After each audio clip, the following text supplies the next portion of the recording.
Now I want to tell you the story about Agora, eu quero contar para vocês a história de nossa primeira campanha. Vocês se lembram daquele homem baixinho chamado François Duplessis? Vocês já viram ele na TV?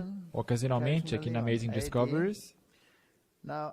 Agora, ele é uma das pessoas mais gente boa e mais gentis que eu conheço. Eu não conheço muitas pessoas tão meigas, tão dóceis como ele. Eu nunca, jamais, em 26 anos, já ouvi ele falar alguma coisa ruim ou negativa sobre qualquer outra pessoa.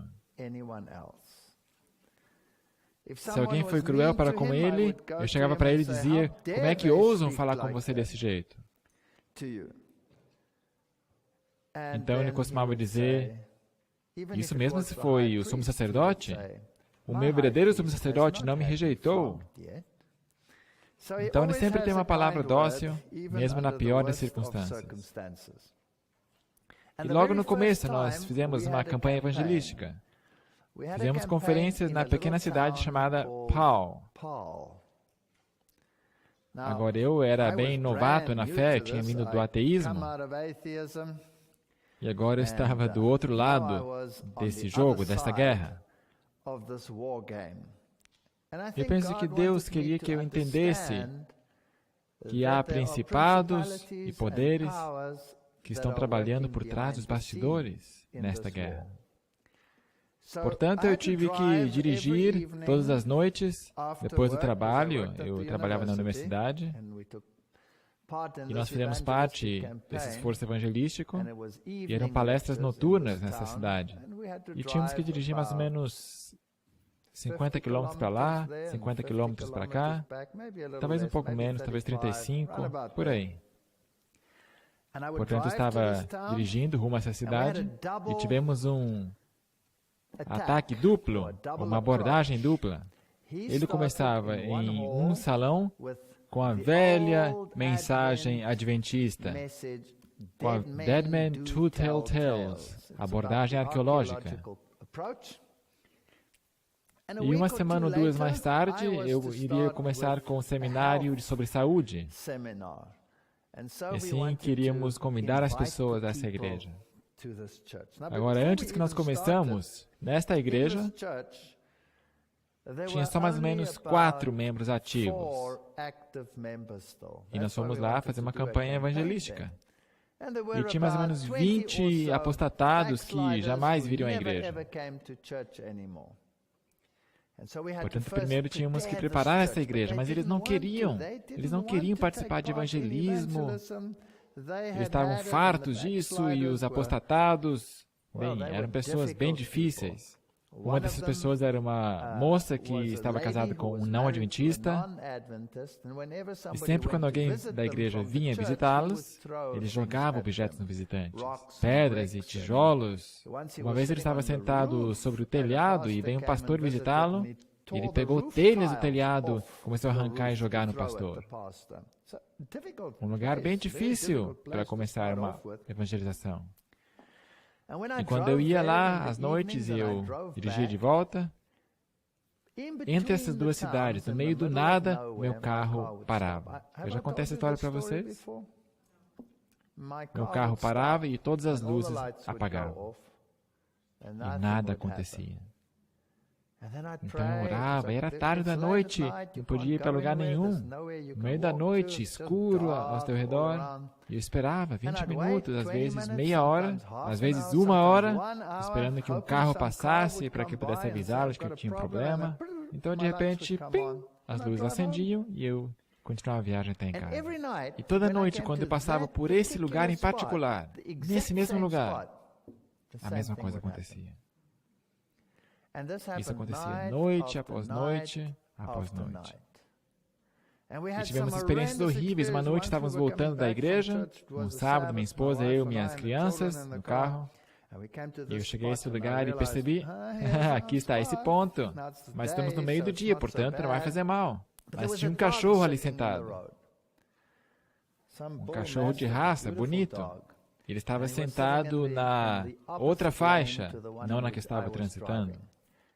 E eu pensei, esse cachorro está sentado no mesmo lugar onde meu carro costuma parar. Eu acho que esse cachorro vai correr atravessando a pista exatamente quando eu chegar ali. Portanto, eu vou frear e andar bem devagarzinho ali, para que o que quer que aconteça, que não seja eu que atropele esse cachorro. E uma grande caminhonete, quase um caminhão, veio da frente. E esse cachorro estava sentado na faixa dessa caminhonete. E pensei que esse veículo iria, portanto, parar. E quando chegamos mais perto, essa caminhonete atropelou o cachorro. E o cachorro ficou em pedaços. E fiquei tão furioso e pensei, isso é uma coisa tão horrível que você possa fazer. E demos meia volta e corremos atrás desse carro, mas não podíamos ver ninguém lá dentro. E na distância havia um cruzamento, e éramos os únicos veículos aí, em toda a pista. Portanto, de repente, esse carro desapareceu. Portanto, essas são as coisas que acontecem. Quando nós chegamos a esse evangelismo, as coisas mais estranhas começaram a acontecer.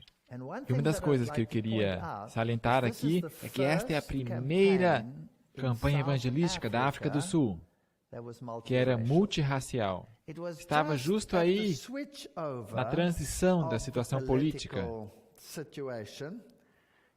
E nós decidimos que teríamos uma conferência multirracial.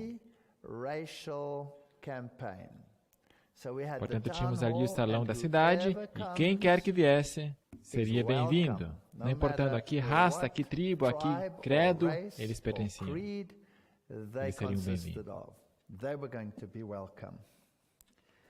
Agora, quando fazíamos essas campanhas, havia umas histórias interessantes. Talvez antes que eu chegue nessas histórias, primeiro uma história secundária aqui.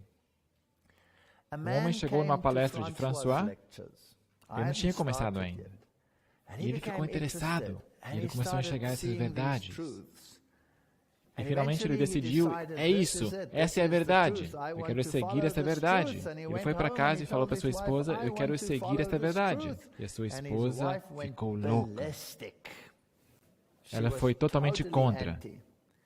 Portanto, convidei o François para que visitasse ali a situação, para explicar à sua esposa qual era o ponto de tudo isso. E ele foi lá, e aí foi servido chá, e quando o chá foi servido, ela pegou a xícara e derrubou o conteúdo no chão, na entrada, quase ali na porta. Derramou no chão e disse para o François, se você é daquela igreja adventista do sétimo dia, você pode vir, beber e lamber aquele chá do chão, e não vou servir na tua xícara. Essa foi a atitude. E eventualmente ficou tão miserável a situação que o François não foi mais lá. Um pouquinho mais tarde, eu comecei com as mensagens de saúde num outro lugar, e ela frequentava essas palestras. E ela frequentava as palestras, ouvia, e ela aceitou a verdade. E ela foi para casa para seu marido e falou, eu estou empolgado, eu descobri que você estava certo por todo esse tempo, que essa é a verdade, é isso, nós temos que ir a essa igreja. E ele falou, se você for para essa igreja, é fim de papo, eu vou te expulsar de casa. Você me impediu, agora eu te impeço. Mas ela falou, nós temos que ir, ela e sua filha frequentaram essas palestras. E disseram, nós temos que ir. E ele falou, saia aqui do quarto. E ele a expulsou. Então ela ficou deitada ali, chorando.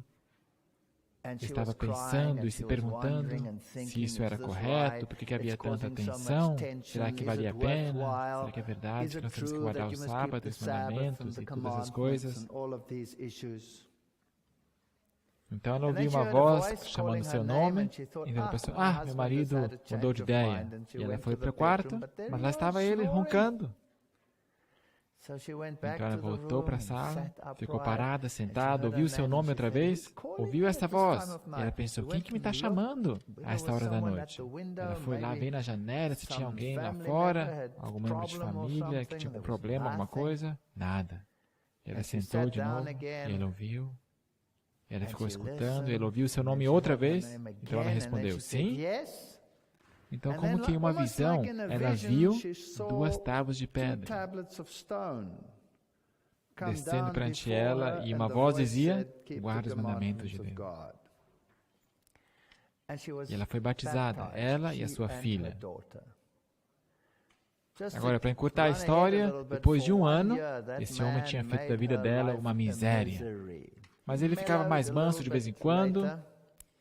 Ele aceitava até levar pessoas com seu carro à igreja, mas ele nunca colocava o seu pé na igreja. E em uma dessas ocasiões, estava chovendo, ele trouxe pessoas, estava sentado lá fora, mas ele se recusou a colocar o seu pé na igreja. Mas ele estava disposto a que sua esposa estivesse lá, alguma coisa assim. O François foi lá para ele e disse, por que você não entra? Está tão frio aí fora. Você não tem que fazer parte do culto. Vai ter um batismo, mas sabe... E estava tão frio lá fora que ele falou, tá bom. Ele foi lá e sentou atrás, e depois do serviço, depois que todos saímos, fechamos as portas, trancamos, ele disse, eu perdi o meu batismo, eu sou tão cabeça dura. Então François disse, não, você não perdeu o teu batismo. Abrimos ali a igreja e ele também foi batizado. E assim é como Deus trabalha. Portanto, eu passei por todos esses milagres. Eu passei por essa situação onde o carro parava todas as noites.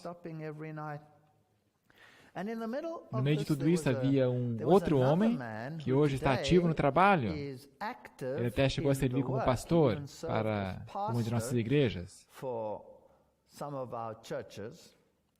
E esse homem me ligou num tremendo de um pânico durante uma das conferências. E ele me disse, tem uma coisa seriamente errada. Eu liguei para o François Duplessis para perguntar uma coisa para ele. E uma mulher respondeu e gritou comigo. E foi uma voz tão demoníaca, gritava, falava, eu consegui fazer com que ele fosse aonde eu queria que fosse. E eu fiquei tão arrepiado que eu desliguei. Você sabe de uma coisa que está acontecendo lá na casa dele? E eu falei, não tenho ideia. Agora, eu vivi numa cidade separada do François, mais ou menos 30 quilômetros de distância entre uma e outra. Então, eu liguei, a minha esposa estava lá presente. Eu liguei para averiguar o que estava acontecendo. Liguei. Então, uma mulher atendeu o telefone. E ela ria como um demônio. E ela dava urros, guinchos no telefone. E falava, eu peguei, ele está aí onde eu quero que ele esteja. Eu consegui, ele está sentado no chão, ele está acabado, ele está um bagaço. E ela ria como uma bruxa. A minha esposa estava a alguns metros de mim e conseguia ouvir também. E a distância entre mim e ela era como daqui até o último banco dessa igreja. Eu pendurei o gancho com violência, estava assustado e pensei, o que está acontecendo lá? Será que eu digitei o número errado? Então eu liguei de novo e a esposa do François atendeu. Ele estava chorando aí do outro lado. E perguntei, o que está acontecendo? Me diga, por que está chorando? E ela falou que não sabia, mas que o François estava sentado no chão, lá no escritório, e que não está se levantando. Então a gente falou, estamos vindo. Então colocamos as crianças no carro e voamos para lá. Agora, o que tinha acontecido era que ele recebera tanta oposição, porque nessa cidade onde estavam acontecendo as conferências, que era a cidade chamada Paul, os pastores das outras igrejas exerceram pressão sobre a nossa associação. E chegou a um tal ponto, você tem que entender que poder que essas pessoas tinham. Porque na África do Sul, a igreja e o Estado eram um. De fato, a religião que era propagada, o calvinismo, pregava a predestinação. E na força desta predestinação, conectaram isso com o racismo. Portanto, um encontro que era multirracial iria suscitar tremenda oposição, não somente dos populistas, mas também das igrejas. Portanto, exerceram pressão sobre a nossa associação e ligaram para o François e disseram que tinha que parar com essa campanha evangelística. Imediatamente, porque estava causando muita confusão. Agora, nós estávamos passando por esses milagres e decidimos que não, ele não vai parar com essa campanha. E ele decidiu que não iria parar com esse evangelismo. Não importa quem seja que fale com ele, mesmo se o primeiro-ministro da ordem. Essa é a obra de Deus, almas estão em jogo e nós vamos continuar. E eles tornaram a vida dele tão miserável, ele ficou tão deprimido, que ele sentou e não conseguia levantar. E quando nós chegamos lá estava ele, sentado no seu escritório. Eu falei, o que está acontecendo? E ele não conseguia se levantar, de fato. Não podia se mexer. Não foi somente algo espiritual, mental, mas também físico. Ele não conseguia se mexer. E nessa noite ele tinha que fazer uma palestra. Então eu falei para ele, o que a gente vai fazer? Nós oramos e oramos. Então, tivemos esse nosso amigo e nós levamos ele. Ele estava numa posição fetal, assim, ó, desse jeito. Ele não conseguia sair dessa posição. Portanto, carregamos. Ele é um homenzinho bem leve, de estatura pequena. Pegamos ele, levamos para o carro, fechamos as portas, levamos ele lá para a campanha, tiramos ele do carro, estava na mesma posição, ele não conseguia se esticar. Ele estava encurvado. Levamos ele lá para o salão, colocamos ele na primeira fileira. E na hora em que as palestras iriam começar, ele ainda não conseguia caminhar. Oramos, fizemos tudo o que pudemos, e ele mal conseguia falar. Nós levantamos ele, carregamos ele lá para o púlpito, colocamos ele ao lado do púlpito, porque ele não podia ficar atrás do púlpito, senão ninguém iria vê-lo. Colocamos ele ao lado do púlpito, demos o microfone para ele, e ali ele começou a cochichar a sua palestra. Ele cochichava a sua palestra. E enquanto ele falava, a sua voz se fortalecia e se fortalecia e se fortalecia. Ele se levantou do chão e depois de passados uns 15 ou 20 minutos da palestra, ele era o velho e bom François. Agora, por que Deus permite que coisas assim aconteçam? E eu percebi, nós não estamos lutando contra carne e sangue. Esses são assuntos reais. Aqui temos verdadeiros demônios que estão trabalhando por trás dos bastidores para contrafazer a obra de Deus.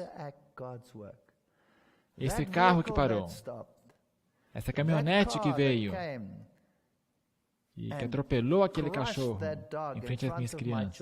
Os meus filhos ficaram histéricos. Eles ficaram com trauma, nunca mais quiseram ir para aquela igreja. E o diabo fez tudo o que estava em seu poder para impedir-nos que fôssemos a essa igreja, a esses encontros. Mas iria ficar ainda mais fascinante. Porque quando a campanha finalmente chegou a seu fim, havia mais de 60 pessoas que tinham tomado uma decisão de se unir à Igreja Adventista Sétimo Dia. Agora, você tem que entender o contexto ali da África. O ódio contra tudo que não era igreja e Estado era incrível. Se um Adventista Sétimo Dia vivia em uma cidade e morria, então ele não tinha permissão de ser enterrado no cemitério da cidade. Ele tinha que ser enterrado fora, em algum lugar como os pobres, porque a igreja reformada holandesa não permitiria que uma pessoa tão extraditada, participante de uma seita, fosse sepultada em seus cemitérios ou em cemitérios públicos. E a palavra dos pastores lá era lei. Portanto, aqui, mais que 60 pessoas vêm a essa igreja. Mas é a primeira igreja multirracial do país. A primeira. Agora, isso criou não pequena confusão, porque algumas pessoas da igreja eram brancas e outras não eram brancas. Agora, as pessoas que entraram que não eram brancas eram da raça colorada, colored race. Agora, a raça colorada na África do Sul é uma mistura entre a raça branca e os Hottentotes e a raça dos Bushmen, e também uma mistura entre a raça branca e a raça negra. Portanto, é uma mistura entre os dois, porque a história da África do Sul é fascinante. Quando os Boers primeiro vieram à África do Sul, eles não tinham esposas, portanto, eles tinham que pegar o que estava disponível. E é assim que essas raças surgiram na África do Sul. Mas o preconceito era terrível, estava cravado na lei. Portanto, houve uma erupção dessas tensões na igreja. Tensões terríveis e lutas terríveis. E o François e eu tentávamos extinguir os incêndios. Então, uma das pessoas, em uma das reuniões, disse: nós não podemos ter uma igreja misturada. Não é possível. Porque as culturas são tão diferentes. Nós nunca poderíamos adorar a Deus juntos. Uma dessas pessoas tem estilo de música totalmente diferente, os seus ritmos são diferentes, eles não leem a Bíblia como nós lemos, nós não cantamos como eles cantam, eles se vestem diferentemente, eles falaram muita coisa ruim que eu não quero repetir agora. Nós tentamos reconciliar essas mentes, mas não tinha jeito. Então eles falaram: e se piorar? E pessoas negras vierem a essa igreja? Então vai ser uma catástrofe consumada. Porque então tudo isso aí vai se acentuar. Me ensinaram todas essas coisas profanas de novo. Mas nem todos eram assim. Mas tínhamos um bom núcleo de pessoas que tinham entrado, que queriam a verdade, que queriam o sábado, queriam todas essas coisas, mas eles não queriam toda a nação, tribo, língua e povo. Isso não era aceitável. Sabe, é como pessoas que entram e dizem: nós queremos tudo, queremos o sábado, queremos salvação, queremos isso, mas a reforma de saúde, não queremos isso. Temos a mesma coisa, sabe? Nós somos muito seletivos naquilo que aceitamos e não aceitamos. Chegou um ponto em que toda a igreja estava a ponto de cair em pedaços. Todo esse trabalho, toda essa dor, todo esse sofrimento, e toda a igreja estava a ponto de se desintegrar. Eu estava fazendo sermão certa manhã, e era sábado, e é até engraçado, porque numa cidade, nós tínhamos duas cidades onde François era o pastor, uma delas era chamada de Paul, e a outra era chamada de Paro. Agora, o som é diferente, mas em africano é parou e parau. E se você fala bem rápido, parou, parou. Barou, barou. Então ele me ligou e disse: você vai pregar em Parou hoje e eu vou pregar em Parau hoje? Eu falava: ok, tudo bem, e parávamos na igreja errada. Fomos para a mesma igreja e tinha uns 30 ou 40 quilômetros entre elas. Você deve começar a pregar e você está no lugar errado. Portanto, começou a ficar bem complicado. Em todo caso, ele me ligou esse dia e ele falou: você vai pregar em Parou? E eu disse: é Peril ou é Perou? Ele falou: não, é Peril. E essa, no caso, era a igreja complicada.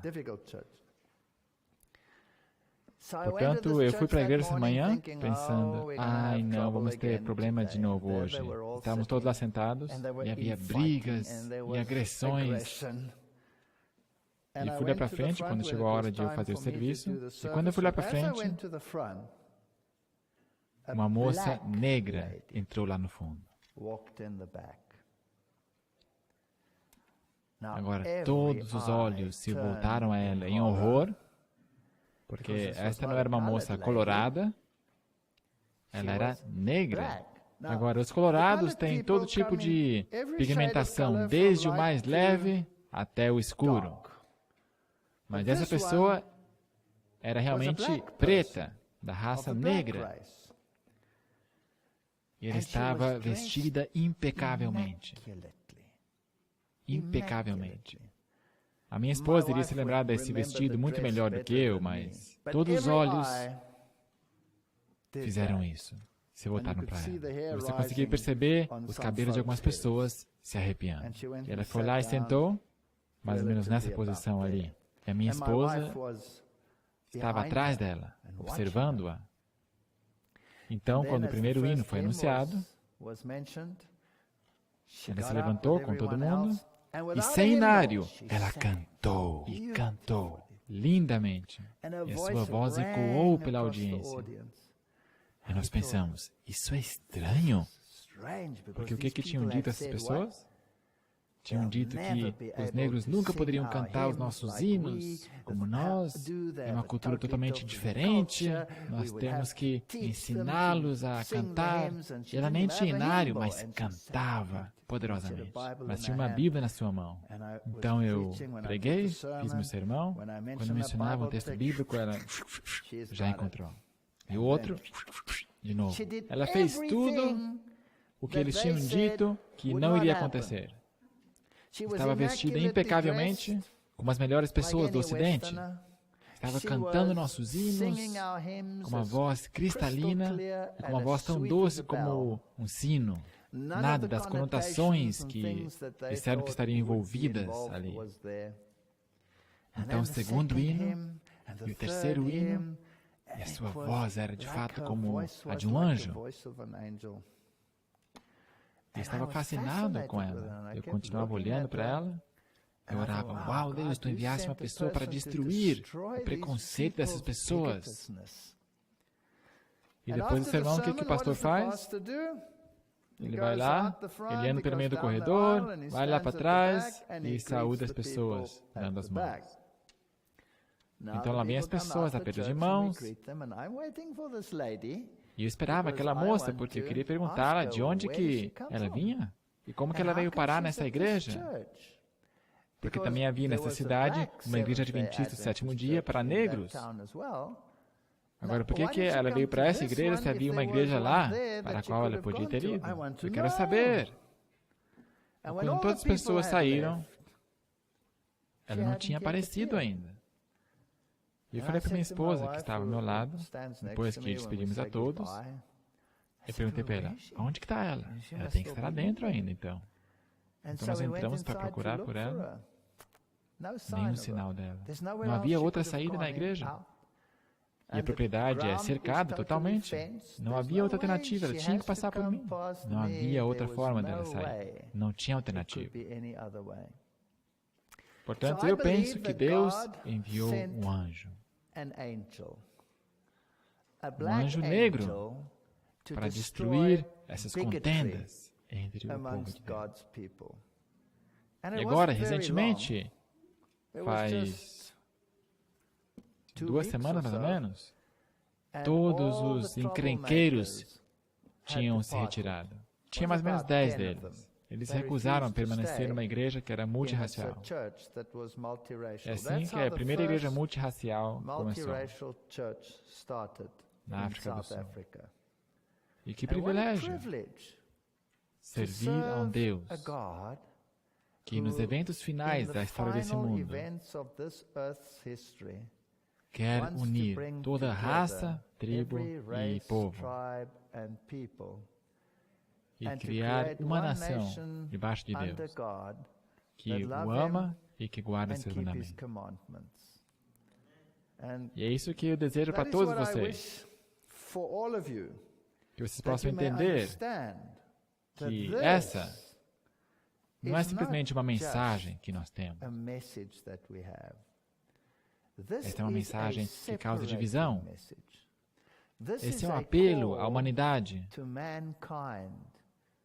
para pôr de lado todas essas diferenças e conflitos e para se unir sob uma só bandeira. E a Bíblia diz, eles se congregaram à lei de Deus. E se você guarda a lei de Deus, então você vai amar o seu próximo como a si mesmo.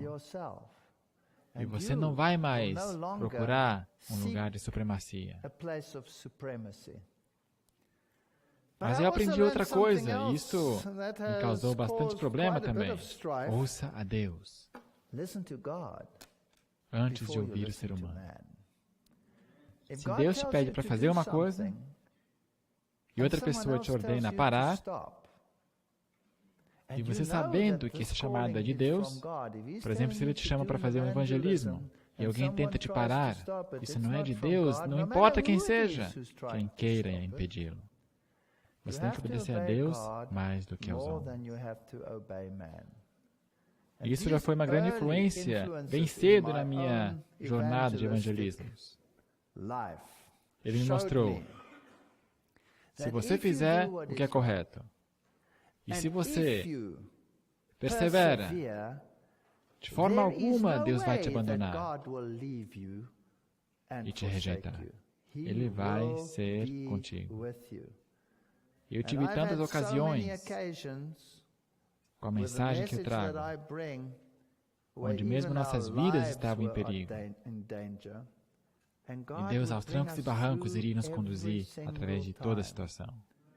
Eu não quero me esquecer do episódio da Eslovênia. Estávamos sobre a plataforma e a milícia ortodoxa decidiu interromper a reunião. Vieram correndo ao nosso encontro, subiram correndo no palco, e era um salão enorme, tinha mais que 1000 pessoas lá, que tinham vindo às reuniões. Eles vieram correndo para frente, arrancaram o microfone da minha mão, me empurraram para o lado, e eu tinha uma intérprete baixinha, loira, me empurraram ela para o lado, e eu fiquei em frente dela, e falaram para eu sair da plataforma, e eu me recusei. Não era o palco deles, era o palco de Deus. Eles olharam para o povo e falaram, se as pessoas não saírem, que eles viriam com toda a sua milícia.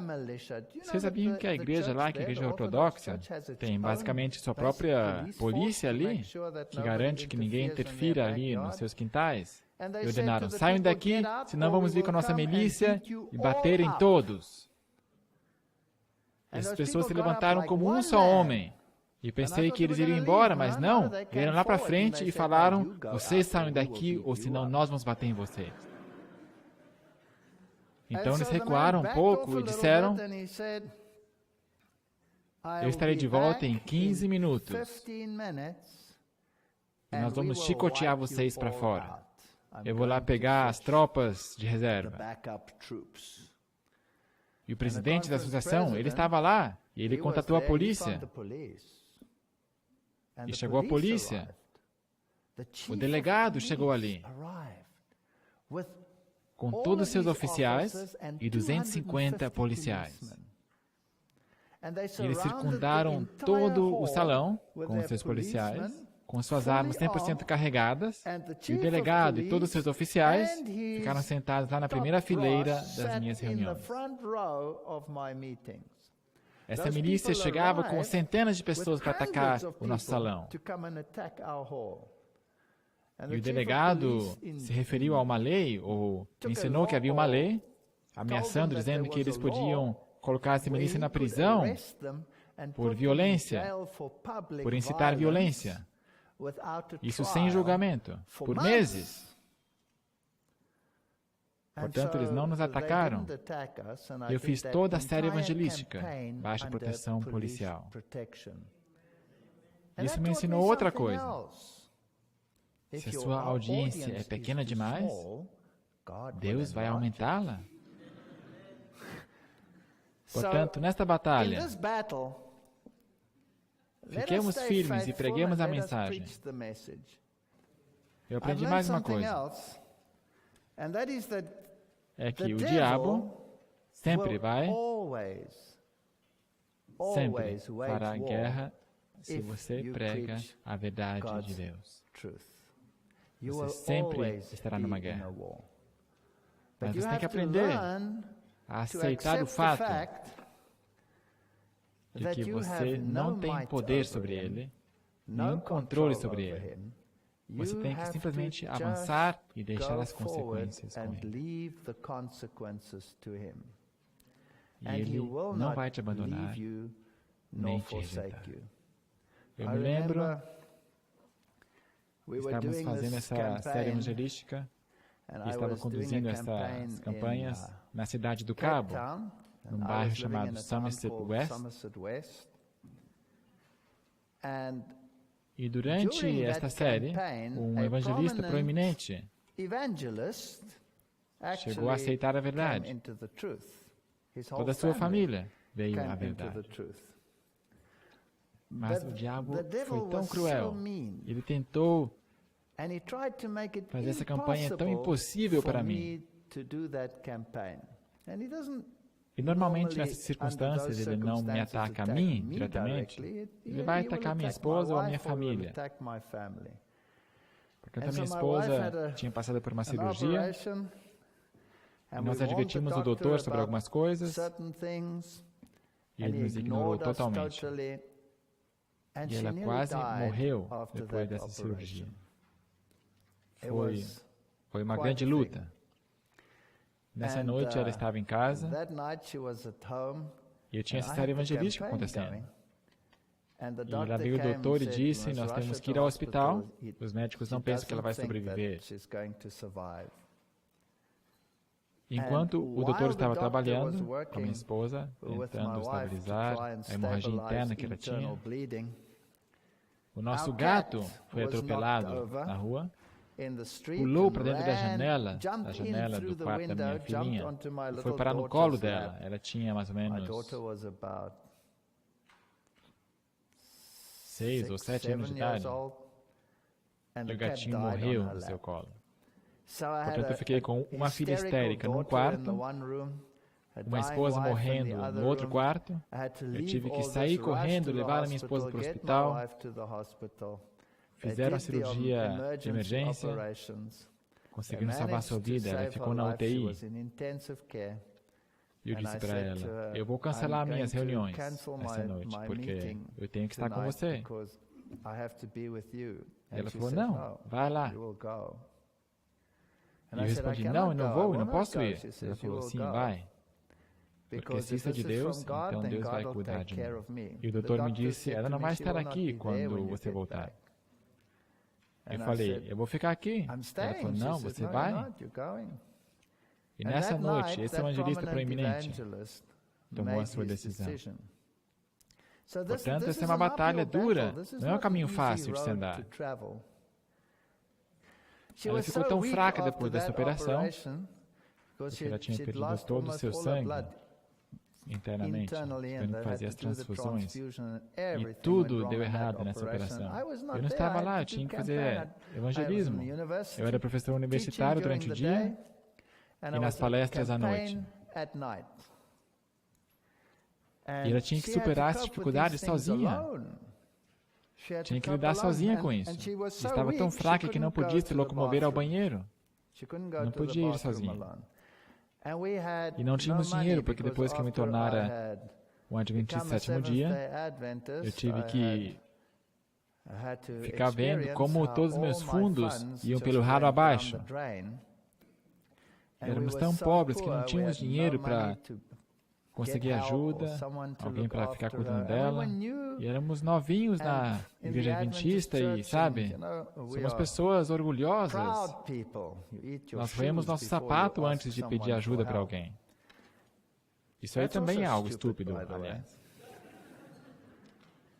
E ela teve que ficar sozinha em casa enquanto eu ia para a universidade. Infelizmente, na universidade, quando acaba a aula, você pode dar um pulo em casa, não é muito longe, para poder ajudá-la. Portanto, de manhã eu ia lá arrumar sua cama, trazia o seu café da manhã. As crianças se aprontavam, faziam todas essas coisas que uma dona de casa normalmente faz. Eu saía, mas eu não conseguia voltar, a não ser depois do almoço. Portanto, eu ajudava com as coisas do banheiro, e esperava que nada acontecia até que eu voltasse, depois do almoço. Eu lhe desse um pequeno prato de comida, e Ela sempre gostava de frutas e semelhantes, portanto ela tinha frutas e pão e todas as coisas boas bem ao lado de sua cama, para que não tivesse que se levantar, porque era muito fraca para se levantar. E claro, ela estava sozinha, lá em casa, as crianças na escola, as crianças não podiam ajudá-la, ela estava fraquinha, e ela estava se sentindo muito, muito deprimida. E tínhamos um cachorro e tínhamos um gato, e nesses dias era bem seguro em nosso país, e a porta dos fundos estava sempre aberta, para que o cachorro e o gato tivessem acesso à casa e podiam sair para o jardim para fazer seus serviços. Mas ela estava tão sozinha. Enquanto ela estava lá sentada sobre a sua cama, ela ouviu um pequeno ruído andando pelo corredor. Isso era muito estranho. Que ruído é esse? E entrou para o quarto e era um esquilo. Agora, ela ama animais e ela ficou olhando para esse esquilo, um esquilo selvagem. E o gato costumava caçar esquilos selvagens, os apanhava e os matava. E esse esquilo passou pelo gato e pelo cachorro. E o gato e o cachorro não fizeram nada. E o esquilo entrou, pulou sobre a sua cama. E o esquilo subia, isso sempre acontecia durante a hora do almoço. Chegava lá perto do seu prato, e assim ela compartilhava do seu abacate com o esquilo, dava metade para ele, e ele comia metade ali do seu potinho. Então ele ia lá para a cadeira, se esticava ao sol e tirava uma soneca de meia hora ao seu lado. Isso a mantinha animada, feliz. Isso aconteceu durante 6 semanas. Todo dia. Todo dia, por 6 semanas. Esse esquilo andou pelo corredor, pulou na sua cama, a confortava, comeu um pouquinho com ela, dormia lá, então saía. E depois de 6 semanas, depois que ela estava de novo em boa disposição para se levantar, quando começou a se mexer e andar pela casa, esse esquilo não entrava mais dentro de casa, mas ficava lá fora, na árvore. E um dia ela estava lá de pé, na cozinha, e ela olhou lá para fora e o esquilo estava lá em cima da árvore. E o esquilo desceu correndo a árvore, desceu a escada, entrou dentro de casa, subiu na sua perna, subiu no seu ombro, correu para o outro ombro e desceu pela outra perna. E correu lá para fora, correu de volta para a árvore. E desse dia em diante, o esquilo nunca mais veio. Ele sumiu. Agora, quais são as lições dessas histórias? Sabe, Deus está no detalhe. Ele não está somente nas coisas grandes, Ele está nos detalhes. Ele se preocupa com você. E é isso que nos torna tão determinados a continuar, não importa o que aconteça. Porque não importa o que o diabo joga em cima de você. Deus está aí para te confortar. E nós continuamos vivos, estamos bem aqui, não estamos? Estamos aqui, depois de tudo isso. Eu estava palestrando em Durban. É uma das grandes cidades da África do Sul. É mais ou menos 4 vezes o tamanho de Vancouver, aqui. Só para vocês terem uma ideia do tamanho. E eu estava palestrando numa dependência da Universidade de Durban Westville. Nós tínhamos edifícios lá. E no meio da minha série evangelística, esta era uma série difícil, ainda fazia parte daquela sequência Ataque Total, que causou tanto problema. Mas traz tantas pessoas. Portanto, problema, enquanto houver frutos, para mim tudo bem. E de repente eles gritaram. E todos tinham que se levantar. E a rainha, agora não a rainha britânica, mas a rainha africana, da nação Zulu. A nação Zulu é dividida em províncias e no reinado. Estão todos relacionados, mas o chefe dá diferentes papéis para a rainha, o rei. E o rei, nesse tempo, ainda é hoje, da nação Zulu, era Buthelezi, Gacha Buthelezi. Ele também foi o primeiro-ministro em alguma parte de sua vida, paralelamente a Nelson Mandela. Quando Nelson Mandela saía, era ele que cuidava, o primeiro-ministro. E ele está numa família adventista, esse chefe. Ele não é adventista, mas os pais dele são adventistas. Porque na política, tudo indica, não é conveniente para ele ser adventista.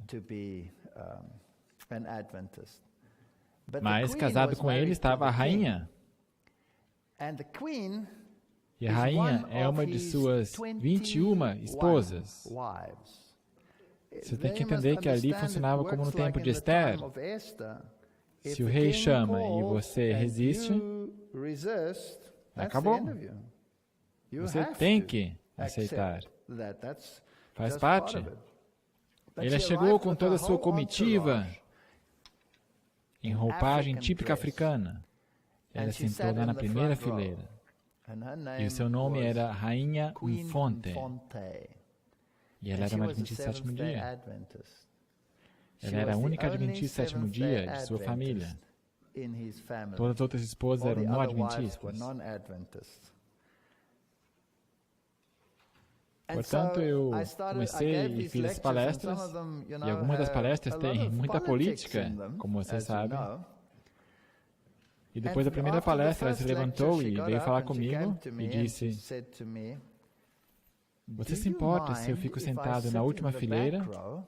Porque eu não consigo enxergar muito bem aqui na primeira fileira. Ela pediu para mim permissão de mudar o seu assento. Ela era rainha. E assim ela ligou para o rei e perguntou se ela podia frequentar mais uma das palestras. Ele deu permissão. Agora, quando essa rainha vem, ela não vem sozinha. Os seus guarda-costas ficam ali, 5 ou 6 guarda-costas. Membros do Estado sempre estão com ela, para se assegurar que tudo está ok, limpo, correto.